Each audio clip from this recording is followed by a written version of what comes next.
ஆதரவே கிடையாது. 234 தொகுதியிலையும் அவங்களுக்கு கேண்டிடேட்டே கிடையாது, வேலை செய்ய ஆளே கிடையாது. அப்ப என்ன டேஷுக்கு உட்காந்து நீ பேசுற? எங்களுக்கு இந்த மாதிரி பொது வார்த்தையில என்ன வேணாலும் போட்டுக்கோங்க. அதுல கோமாளின்னு போட்டுக்கோங்க. கோமாளினா இப்ப அந்த கோவன் ஒருத்தர் இருக்கிறாருல, அவரு ஒரு கோமாளி தான்.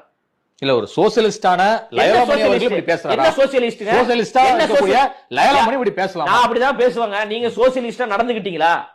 நீங்க ஊத்தி கொடுத்த உத்தமிக்கு எங்க உல்லாசன்னு ஒரு பாட்டு பாடுனீங்க.